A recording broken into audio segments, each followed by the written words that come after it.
Dear student, this is the third and last session on histamine and antihistaminics.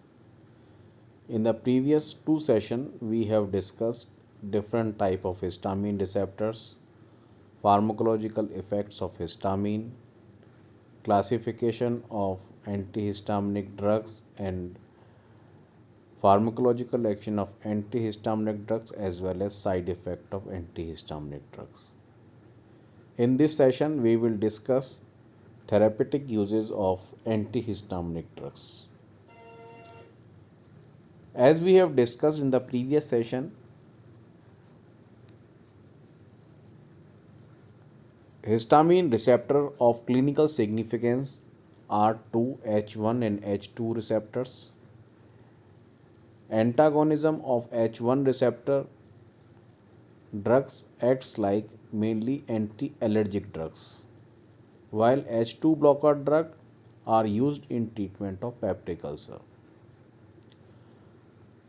So the therapeutic use of H1 antihistaminic are in allergic disorder,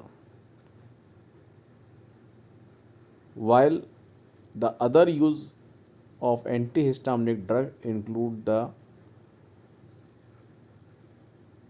therapeutic use because of anti-muscarinic nature that we'll discuss in detail later on. So starting with the therapeutic use of antihistaminic drug, first is obvious allergic disorders. Allergic disorder is produced because of reaction in between antigen and antibody. But antihistaminic do not suppress antigen antibody reaction. They block only the effects of released histamine. So the effect is only palliative. They do not act upon the basic cause of allergy. Antihistaminic drugs effectively control certain immediate type of allergies such as itching, urticaria, seasonal hay fever, allergic conjunctivitis and angioedema of lips and eyelids. Their action of antihistaminic drug is slow. That's why adrenaline alone is life-saving in laryngeal angioedema, while intravenously administered antihistaminic drug may have adjuvant role. So epinephrine or adrenaline has the life-saving for in angioedema and anaphylactic shock, although antihistaminic drugs are also given in anaphylactic reaction. So antihistaminic drugs cannot be relied upon in anaphylactic shock and they have a secondary place to adrenaline. In treatment of anaphylactic reaction, adrenaline is given subcutaneously in the dose of in the strength of 1 is to 1000 as we have discussed in the previous sessions. The role of antihistaminic in bronchial asthma is very limited. Actually, they are ineffective because histamine is not involved to cause bronchial asthma. Leukotriene and platelet activating factors are more important chemical mediator in humans than histamine to cause bronchial asthma. So type 1st hypersensitivity reactions to drug except asthma and anaphylaxis are suppressed by antihistaminics. So apart from allergy, histamine is involved in other conditions like insect bite and IV poisoning, in which antihistaminics have important role to play. Ivy is a plant which leaf, stem are poisonous. In that poisoning, antihistaminic drugs have important role. Apart from anaphylaxis allergy, they are also significant have value in treatment of pruritus. Many conventional antihistaminics, mainly the first generation antihistaminic drugs, have antipruritic action that may be independent of H1 antagonism. Though relief is often incomplete, older antihistaminics like chlorpheniramine maleate, diphenhydramine, cyproheptadine remain the first choice drugs for idiopathic pruritus. So, in treatment of idiopathic pruritus, first generation antihistaminic drugs have proven value. Next use of antihistaminic is vertigo. What is vertigo? Vertigo is a typically felt as a spinning sensation or rotation of surrounding or sense of movement when there is none. So actually it is a feeling of a person in which he or she feels surrounding is spinning, while this is not so. Mild vertigo is often reported as dizziness. Vertigo is mostly of vestibular origin, but it may be due to the variety of peripheral or central causes and generally accompanied by nausea vomiting. In treatment of vertigo, cinnarizine has important role. Cinnarizine is first generation antihistaminic drug that have sedative property as well as anticholinergic property. And apart from that, it also has anti 5-HT property and it is also vasodilator. So it's act upon various receptors. It antagonizes histamine receptor, muscarinic receptor, serotonin receptor, and it has sedative action and vasodilatory property. It modulates calcium influx and it attenuate means reduces vasoconstriction action of monoendogenous substances. That's why it's important in treatment of vertigo. Apart from cinnarizine, dimenhydrinate, that is also the first generation antihistaminic drug that is also significant in treatment of vertigo. Next use of antihistaminic drug is sedative, hypnotic and anxiolytic. It's also therapeutic use of first generation antihistaminic drug because sedative property is a feature of first generation antihistaminic drug. Sedation is actually the adverse effect of first generation antihistaminic drug which can be utilized as a therapeutic effect in few of the clinical condition in which we want to induce sleep. So first generation antihistaminic drug, especially promethazine, is used to induce sleep as sedative agent, but it is not used in children less than 2 years of age because it causes severe respiratory depression in them and death have been reported. Although first generation antihistaminic drug has been tried to induce sleep in some of the cases, but for induction of sleep, definitely benzodiazepine are better choice. Hydroxyzine has been tried as a anxiolytic agent. So these are the five therapeutic uses of antihistaminic drug. First one is allergy, second is the other poisoning and allergic condition, third is the vertigo, sedative, hypnotic and anxiolytic property. Now we will see the therapeutic uses of antihistaminic drug because of anticholinergic property. And because the anticholinergic properties are present in first generation antihistaminic drug, that's why these are the therapeutic uses. These six therapeutic uses are of only the first generation antihistaminic drugs. What are these? First one is motion sickness. In motion sickness, scopolamine is used, that is the anticholinergic drug. Apart from hyoscine, few of the first generation antihistaminic drugs are used in treatment of motion sickness.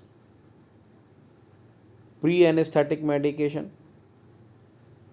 In pre-anesthetic medication, antimuscarinic drugs are used like glycopyrrolate, and few of the first generation antihistaminic drugs are used also like promethazine. Parkinsonism and acute muscular dystonia, these both are extrapyramidal syndrome, and in which the first generation antihistaminic drugs are used. In common cold and cough, first generation antihistaminic drugs are added to the drugs used in cough and common cold. So they are used in these six clinical condition because of anticholinergic property. First we will see motion sickness.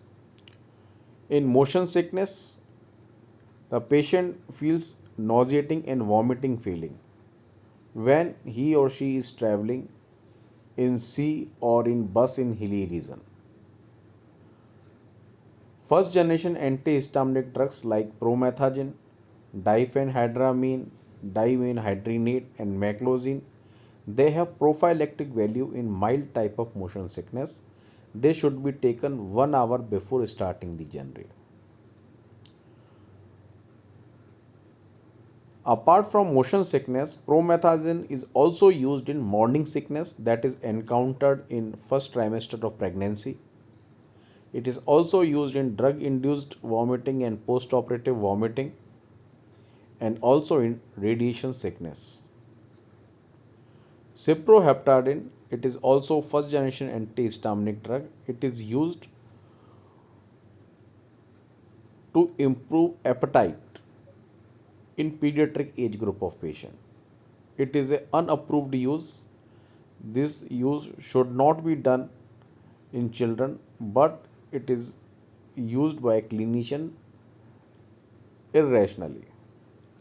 Such use in underweight children is inappropriate because cyproheptadine has CNS depressant property and it can affect learning in children.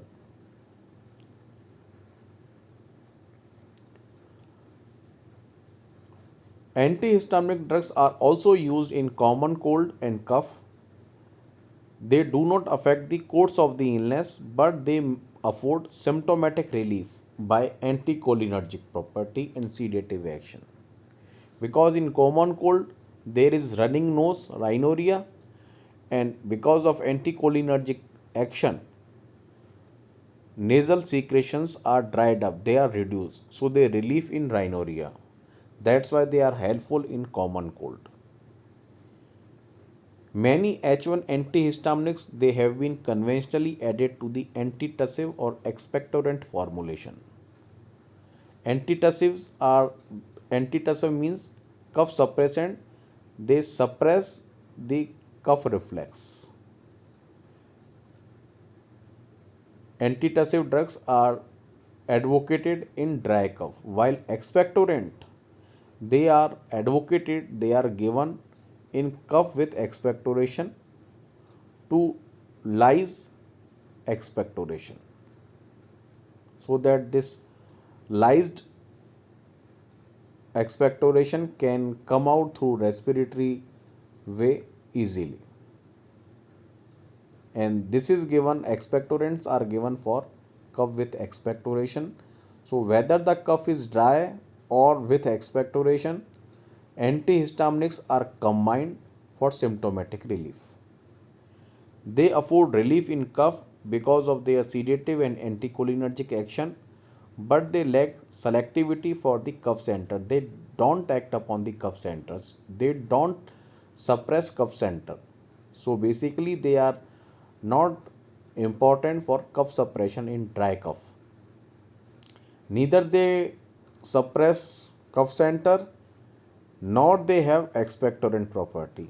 So basically they are not effective.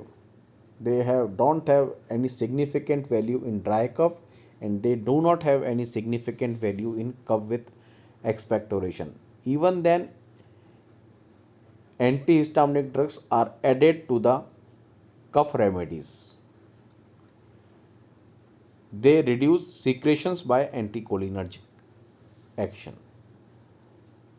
Chlorpheniramine maleate, diphenhydramine, and promethazine are commonly used in cough preparations. Second generation antihistaminic drugs, because they do not have anticholinergic property, that's why they are ineffective.